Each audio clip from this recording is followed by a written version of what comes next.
तीसरा सारे गामा पा मा गा रे सा, एक सुर ऊपर जाएंगे फिर वापस आएंगे, फिर सारे गामा पा धा पा मा गा रे सा, फिर नीचे आएंगे, एक सुर अब पा से ऊपर जाएंगे, सारे गामा पा धा तक गए थे पिछली बार, अब धा से एक सुर आगे जाएंगे, सारे गामा पा धा नी, फिर धा पा मा गा रे सा, फिर सारे गामा पा धा नी सा, फिर सा नी धा पा मा गा रे सा। इसको मैं करके आपको एक बार दिखाता हूँ किस तरीके से लैडर बनाना है। सारे गा रे सा, सारे गा मा गा रे सा, सारे गा मा पा मा गा रे सा, सारे गा मा पा धा पा मा गा रे सा, सारे गा मा पा धा नी धा पा मा गा रे सा, सारे गा मा पा धा नी सा नी धा पा मा गा रे सा। ये आपको लैडर इस तरीके से बनाना है। एक बार और देखिए, सारे सा, सारे गा रे सा, सारे गा मा गा रे सा, सारे गा मा पा मा गा रे सा, सारे गा मा पा धा पा मा गा रे सा, सारे गा मा पा धा नी धा पा मा गा रे सा, सारे गा मा पा धा नी सा नी धा पा मा गा रे सा। ये आपको बनाना है, लैडर बनाना है, एक एक सुर आपको आगे बढ़ना है फिर वापस आना है। हर स्तर पर तभी जाएं जब पिछला स्तर आपका सहज हो। यदि पा तक आराम है लेकिन धा पर गला कस रहा है तो आपका वर्तमान जो ट्रेनिंग जोन है वो पा के आसपास ही है। इसका मतलब यह नहीं है कि आप कमज़ोर हैं, इसका मतलब है कि यहीं से टेक्निक डेवलप करनी है। हाई नोट को पकड़ना, कुछ विद्यार्थी कहते हैं गुरुजी आज मैं हाई सा पकड़ करके रहूँगा। यह शब्द ही गलत दिशा में दिखता है। सुर को पकड़ना नहीं है, सुर पर स्थिर होना है। जब आप हाई नोट को पकड़ने की कोशिश करते हैं तो शरीर रिग्रिड हो सकता है। तो इसको आप ऐसे सोचिए कि मैं इस सुर पर आराम से टिक रहा हूँ। अब उसके बाद ये अभ्यास करने के बाद आपको वापस से हमिंग पर आना है और हम बोलना है, और हम बोलते बोलते हम से कहाँ पर आना है, हम से आकार में आना है। हम के बाद आकार बोलना है। आपने जैसे कि ये बोला इतना, सारे गा रे सा, सारे गा मा गा रे सा, सारे गा मा पा मा गा रे सा, सारे गा मा पा धा पा मा गा रे सा, सारे गा मा पा धा नी धा पा मा गा रे सा, सारे गा मा पा धा नी सा नी धा पा मा गा रे सा। आपने ये बोला, इसके बाद वापस से आपको हम बोलना है।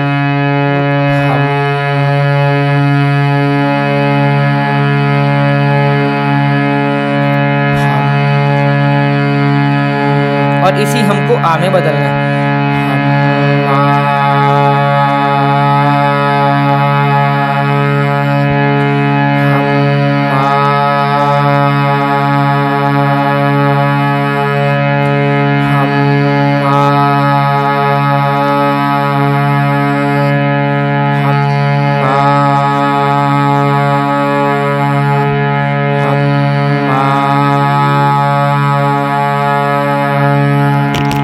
इस तरीके से दोस्तों आपको ये चीज़ को बोलना है। फिर इसी को आप मुंह में जाइए, मुंह में बोलिए, आ में बोलिए वापस से हम के बाद। फिर आप इसी को हर सुर के ऊपर बोलिए, लेकिन कंफर्टेबल पिच पर। आपका उद्देश्य रेंज को तोड़ना नहीं है, हमारा उद्देश्य कोऑर्डिनेशन को बनाना है। रेंज तो अपने आप ऊपर जाता है। एक विद्यार्थी हाई नोट पर बहुत तेज़ आवाज़ करता था, मेरा विद्यार्थी। उसे लगता था कि ऊंचा सुर मतलब कि ज़्यादा वॉल्यूम। मैंने उससे कहा कि पहले वही सुर धीमे वॉल्यूम में लगाओ। वह थोड़ा सा सदमे में आया। उसने कहा गुरुजी धीमे में तो मुश्किल है। मैंने कहा यही तो तुम्हारा अभ्यास है। जब उसने कम वॉल्यूम में सुर को स्थिर करना शुरू किया तो पहली बार महसूस हुआ कि वह पहले हाई नोट को ताकत से नियंत्रित कर रहा था। अब एक ऐसी चीज़ की तरफ हाई नोट अभ्यास में अक्सर ध्यान नहीं देते और उस चीज़ को बोलते हैं लय। ये है लय। मान लीजिए कि आप बिना किसी लय के जल्दी, कभी देर, कभी सामान्य अवस्था में आरोह अवरोह करते हैं तो इससे ब्रीदिंग प्लानिंग बिगड़ जाती है। इसलिए हम सीधी लय में करेंगे। मान लीजिए कि 4 मात्राएं 1 2 3 4, इसको हम एक फ्लो में रखेंगे और फिर एक फ्लो में हम सारे गामा को बोलेंगे।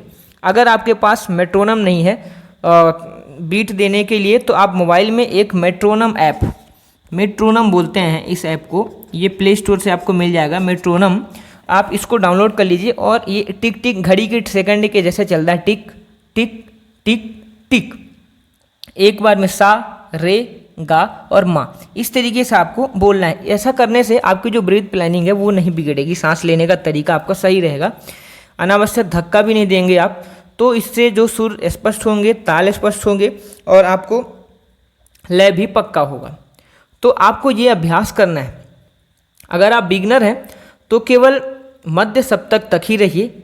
आपका अभ्यास सारे गा रे सा 10 बार कर लीजिए, फिर सारे गामा गा रे सा 5 बार कर लीजिए और फिर हमिंग कर लीजिए। इतना आपके लिए काफ़ी होगा, ये आपके सा के रियाज के लिए बेहतर होगा। आप सारे गामा पा मा गा रे सा कर सकते हैं, फिर आप सारे गामा पा धा पा मा गा रे सा कर सकते हैं, लेकिन कंफर्टेबल जोन में। अगर आप एडवांस स्टूडेंट हैं, जो विद्यार्थी धीरे धीरे अपर रजिस्टर तक जा सकते हैं, लेकिन नियम वही है कि नो फोर्सिंग, फोर्स नहीं करना है गले को। अगर आवाज़ फट रही है, गला दर्द कर रहा है या अत्यधिक स्ट्रेन महसूस हो रहा है तो अभ्यास को रोकें। अब बात करते हैं कि मुलेठी और रियाज का संबंध। अब फिर से वही मुलेठी की बात। दोस्तों, अगर कोई विद्यार्थी मुलेठी का सेवन करता है तो उसे यह नहीं सोचना चाहिए कि अब मेरा गला सुरक्षित है, इसलिए मैं ज़्यादा हाई प्रैक्टिस कर सकता हूँ। बिल्कुल नहीं। वॉइस केयर का अर्थ है कि पर्याप्त पीना, पानी पीना और नींद पूरी करना, आवाज़ को अनावश्यक रूप से चिल्लाने से बचाना, धूम्रपान से बचाना, गले पर अत्यधिक दबाव न डालना और सही रियाज करना। मुलेठी इन मूल आदतों का विकल्प नहीं है। कुछ लोग पूछते हैं कि अगर मुलेठी से गले को आराम महसूस होता है तो क्या इसे रोज़ लेना चाहिए? तो इसका जवाब है कि ज़रूरी नहीं है कि आप इसको रोज़ लीजिए। हर व्यक्ति की ज़रूरत अलग होती है। लंबे समय या अत्यधिक मात्रा में लेने से पहले योग्य चिकित्सक से सलाह जरूर लें, विशेषकर यदि आपको कोई बीमारी है या फिर दवाइयाँ चल रही हैं तो। अब सबसे महत्वपूर्ण जो अभ्यास है कि हारमोनियम पर कंफर्टेबल सा, फिर जो रियाज हमने बताया है सारे सा, सारे गा रे सा, सारे गामा गा रे सा, सारे गामा पा मा गा रे सा, सारे गामा पा धा पा मा गा रे सा, सारे गामा पा धा नी धा पा मा गा रे सा, सारे गामा पा धा नी सा नी धा पा मा गा रे सा। हमने हाई सा पर छलांग नहीं लगाई, हमने एक लैडर बनाया, स्टेप बाय स्टेप रेंज बनाई। यही प्रोफेशनल अप्रोच है। तो जो आपका 30 मिनट का रूटीन होगा तो 5 मिनट में आपको क्या करना है? नेचुरल ब्रीदिंग करना है, प्रेशर नहीं देना है। 5 मिनट हमिंग करनी है, 5 मिनट सारे गा रे सा करना है, 5 मिनट आरोह अवरोह करना है, फिर आना है स्टेप लैडर की तरफ, जो हमने अभी आपको बताया सारे गा रे सा, सारे गामा गा रे सा, सारे गामा पा मा गा रे सा, ये स्टेप लैडर, इसकी तरफ आना है। और आखिरी के 2 मिनट में बिल्कुल हल्की हमिंग करनी है और हम से आ में आना है। हमिंग के बाद तुरंत हम को आ में बदल देना है। आपका जो होमवर्क रहेगा, होमवर्क ये रहेगा कि एक रिकॉर्डिंग कीजिए, इसके 3 वर्जन बनाइए। एक वर्जन में सामान्य आवाज़, एक वर्जन में थोड़ा सा हल्का वॉल्यूम, तीसरे वर्जन में वही पैटर्न लेकिन अपर रेंज में जितना कंफर्टेबल हो। तीनों को सुनिए, अपने आप से पूछिए किस वर्जन में सबसे ज़्यादा आपको रिलैक्स लग रहा है। यही आपकी सबसे महत्वपूर्ण खोज होगी। अब आखिरी बात कि आप कमेंट में हमें बताएंगे कि आपका कंफर्टेबल सा क्या है, सबसे कठिन हाई नोट आपको कौन सा लग रहा है और उस सुर पर सबसे बड़ी समस्या क्या होती है। आप हमें ये चीज़ कमेंट में ज़रूर बताएंगे। तो अभी आपने क्या सीखा कि हाई नोट के लिए ज़्यादा सांस नहीं, कंट्रोल ब्रीथ चाहिए। गर्दन और जबड़े में अननेसेसरी आपको टेंशन नहीं चाहिए। रेजोनेंस को समझना है, रेंज को स्टेप बाय स्टेप बढ़ाना है, लय के साथ अभ्यास करना है और सबसे ज़रूरी चीज़ कि हाई नोट पर फोर्स नहीं करना है। आज का गुरु मंत्र ये है कि ऊंचा सुर लगाने से पहले अपने शरीर को शांत करना सीखो। अगर शरीर तनाव में है तो सुर पर नियंत्रण कठिन होगा, अगर शरीर सहज है तो टेक्निक को काम करने की जगह मिलेगी। तो इस मास्टर क्लास में हमने ये सारी चीज़ें समझ ली हैं।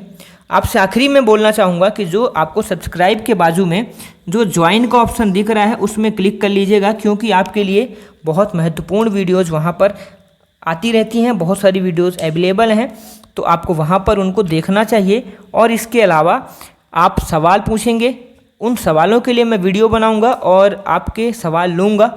आपको क्या दिक्कत है गले में ये भी आप हमें बताएंगे। चैनल को सब्सक्राइब कर लीजिए, कमेंट में ज़रूर लिखिए कि आप कौन सी जगह से वीडियो को देख रहे हैं। ज्वाइन करना बिल्कुल मत भूलिएगा। मिलते हैं अगले वीडियो में। धन्यवाद। Thanks for watching.